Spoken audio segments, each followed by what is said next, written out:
our last video of chapter 1 we studied working of a computer, and we have seen some input devices like keyboard and a mouse, and in mouse we have seen the type of mouse, that is mechanical and optical mouse. Now going with the third point of input devices, that is a joystick.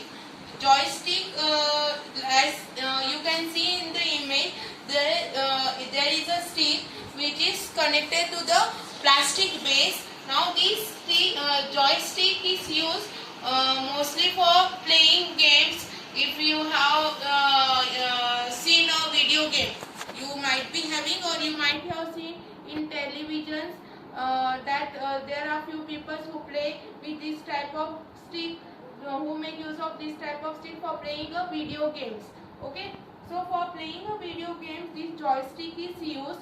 Like if you go to the Prozone mall, there is a game zone in which this there is a video game which you can play with the help of joystick. Now this there is a stick which is connected to the plastic base. Below here it is a plastic base. To this plastic base, this stick is connected, and this stick can as we want, we can move this stick with our hands. Like if you want to move our stick to the left, we can move it.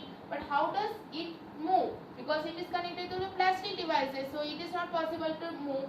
But in between this plastic, the flexible plastic, there is a rubber. There is a rubber sheet. Here you can see there is a dark black. Here you can see that is a rubber. When we move this stick, this rubber is a flexible. This rubber is a flexible, and it helps a user to move the sticks. Now this sticks has 2 to 3 buttons, or the new joystick had more than 2 to 3 buttons. These buttons are used for movement of a stick from left to right, right to left, from top to bottom, bottom to top, or even we can move our joystick in 360-degree angle. Means in the way we move the mouse, and our cursor or our pointer moves as we wish in all the direction. In the same way, when we hold this joystick, what it does, it moves a person or whatever might be in your game, in your video game. It moves in the way. If you want to go right, it will go right. If you move a joystick to the left, it will move towards left. In same way, this joystick works. So I hope that here you have understood this point, the joystick. Now going with the further point, that one is the light pen.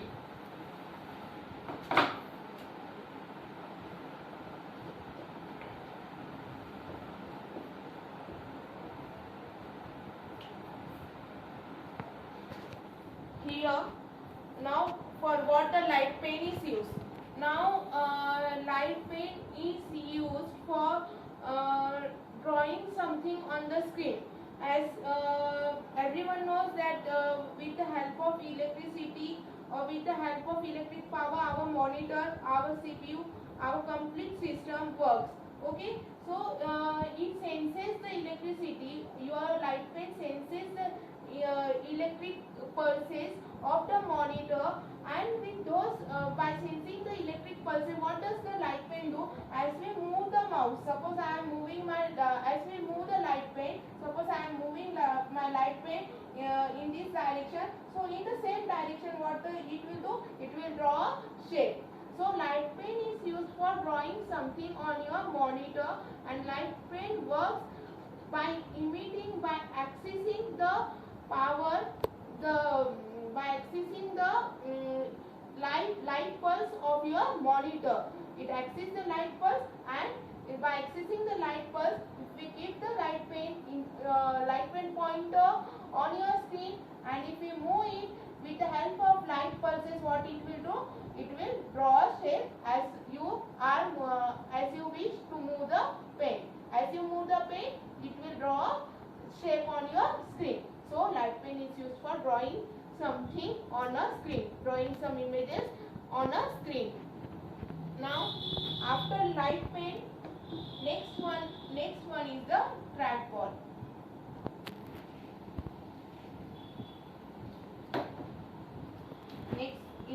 device is the track ball.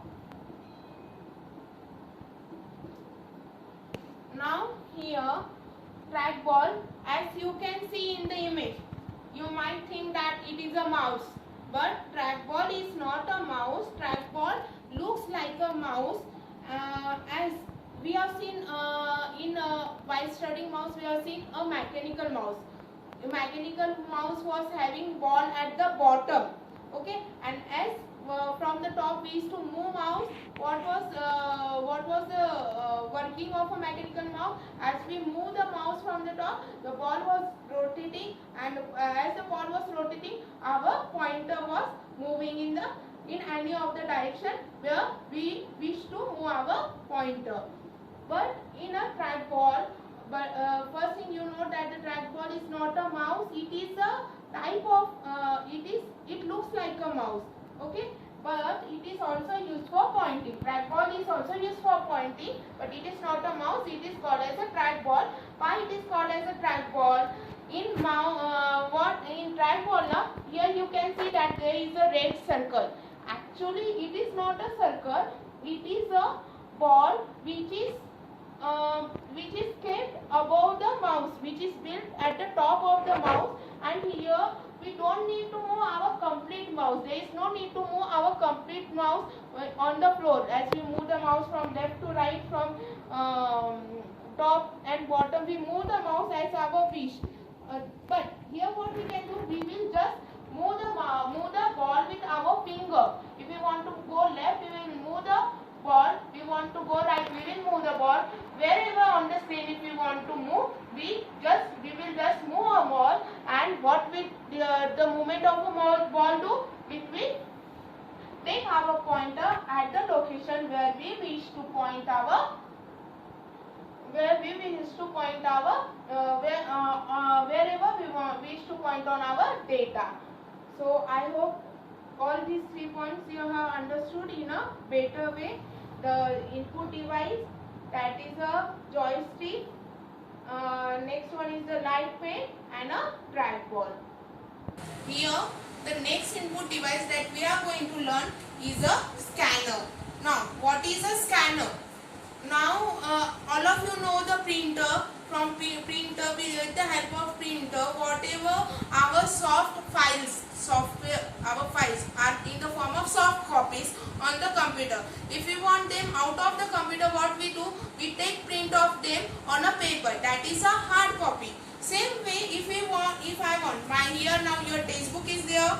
I want to give you the paper. I want to give you the soft copy of this because you are not having a book now. So I am going to provide the soft copy of this textbook of this chapter. How I will provide it to you? By using scanner. I will scan these pages, and with the help of my computer, I will give you the soft copy. So what does your scanner do? Your scanner will scan your hard copy. Hard copy means the data on the paper. It will be scanned with the help of scanner, and it will be plotted on the monitor in the form of soft copy. So I hope you might have understood the meaning of scanner. Now proceeding with the type of scanner. So scanner are of 4 types. First one is the handheld scanner. Second, flatbed scanner. Third, sheet feed scanner. And fourth one is a drum scanner. Now going with the first type of scanner, that is handheld scanner. Now handheld scanner, you can see in the image that there is a scanner which is emitting a laser beam, laser beam. मतलब वो क्या कर रहा है, scanning of laser beam बाहर डाल रहा है. So this type of scanner, I hope everybody has seen from you. There is no one who have not seen this type of scanner. When you go in KP supermarket,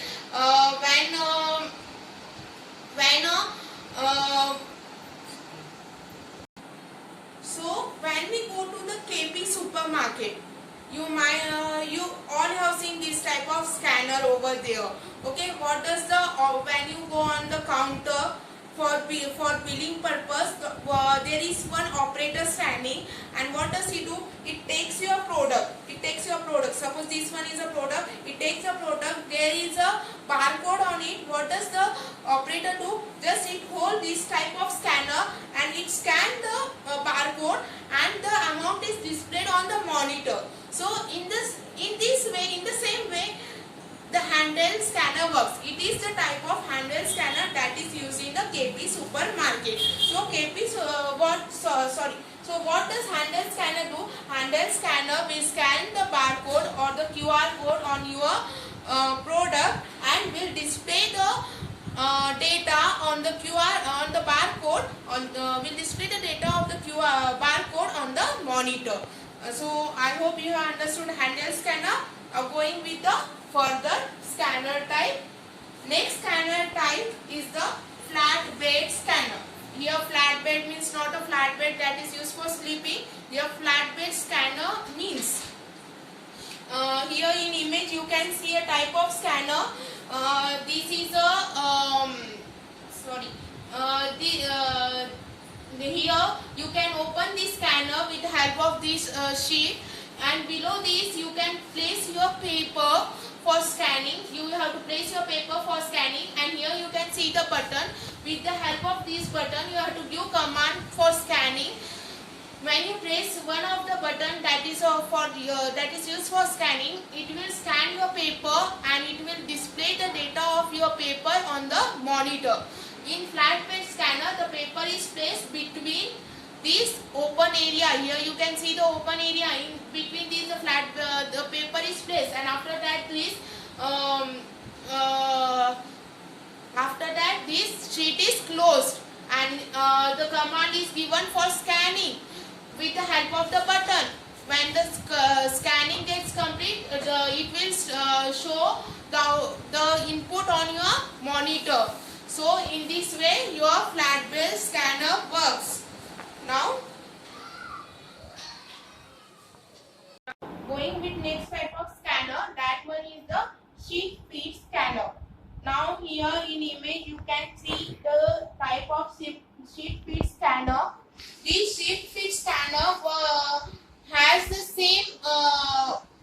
same working process as the flatbed scanner, but the difference in flatbed scanner and the sheet feed scanner is, in flatbed scanner we are giving the input of a paper in this middle area, in this open area, and in sheet feed scanner we give the input of the scanning paper from the top. The sheet feed scanner, we take the input of the paper from the top. Then we will give the command using the switch. When we will press the switch, it will scan your paper, and after scanning the paper, it will give us input on the monitor. It will display the information of the paper on the monitor. Now here sheet feed scanner scan one paper at a time. It will not take the bunch of a paper or a book completely for scanning. It will take only one paper at a time for scanning. This is the drawback of the sheet feed scanner. I hope you have understood the sheet feed scanner. In sheet feed scanner we give input from the top. It will scan your page, and after scanning your page it will give you the input on the monitor. In this way your sheet feed scanner works. Now proceeding with our next type of scanner, that is the drum scanner, and this one. So here the last type of scanner that we are going to learn is the drum scanner. Now here in image you can see that the size of the drum scanner is very large, and the input is given is also of a larger size. Now drum scanner, what does the drum scanner do? First of all, the drum scanners are very expensive. Means they are very much costlier than the handheld, flatbed and the sheet feed scanner. Why they are costlier? Because drum scanner take the suppose we want to scan any of the banner or a hoarding. They are of larger size, they are of bigger size. Suppose we want to scan them. Is it possible by using smaller scanner? No. So for that purpose we will be required drum scanner because they are bigger in size. We can give input to the drum scanner. You can see here the banner or the image or the paper which is larger in size is kept in the rolling position. So here it is here there are buttons which are used for in through which we can give command for scanning. So when we will press the button on the scan of the scanner, it will scan your larger size document or larger size hoardings or whatever it might be, and it will give the input of that sheet on our monitor and will produce a clear image of that given input of the paper or whatever the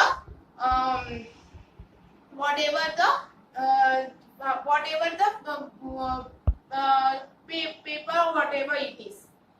Okay, so here we finished our input device called scanner. Now going with the next input device, that one is the digital camera. Now talking about the input device, that is the digital camera, studying about the input device that is the digital camera. Now from all of us, there is no one who don't know that digital camera. Everyone is aware of digital camera. The digital camera is the one which uses a memory card or a flash memory. Okay. Now you might have heard or you might have seen the older camera near photographers. When you go in a photographer shop, you for clicking the photo, you might have seen the bigger camera. Those bigger camera in earlier days were having a roll inside it, and it was also called as a negative. It was also called as a negative. On that roll, what was your image was displaying, and after that it was taken in the form of hard copy. So the digital camera is much more different than the older cameras. The digital camera, as I said, use the memory card or a flash memory, and when we click a photo using digital camera, it will show us the output of the image on the camera screen, the bigger on the bigger size screen. This is the advantage of this camera, that it shows the image in the way we click a photo with our mobile. It is also a form. It is not actually a form of digital camera, but we can call it a digital camera. We click a photo, and afterward directly we can see how the picture is clicked. Okay, in the same way, when we click our photo with the help of this digital camera, within a second we can see that how our picture is clicked. This is the advantage of the digital camera, the input device called a digital camera. I hope you have understood digital camera over here. Now proceeding with our last input device, that is called as a graphics tablet.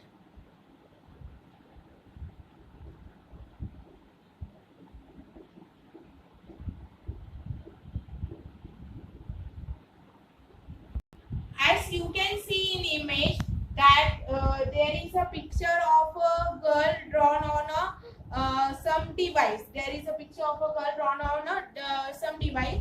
Now here graphics tablet means not the tablet that is in the form of mobile. There are also bigger size mobiles that are called as a tablet. But this is not a form of a mobile. This is a tablet used for drawing something on the screen. Here you can see the person is holding a pen. It is not a light pen or your normal pen. It is a digital pen which is used for drawing a shape. So in the graphics tablet, what we can do, it is used for the purpose of drawing. As you draw a picture with a pencil, with a sketch pen, with your color pencil. As you drawing on your book, in the same way you can draw a drawing on your graphics tablet with the help of this digital pen. You can see it in image clearly. I hope so. Here we have completed our second point of chapter 1, that is input devices. We have covered all the points. I hope you have understood everything from this. In the next video we will see CPU and CPU output devices and computer memory.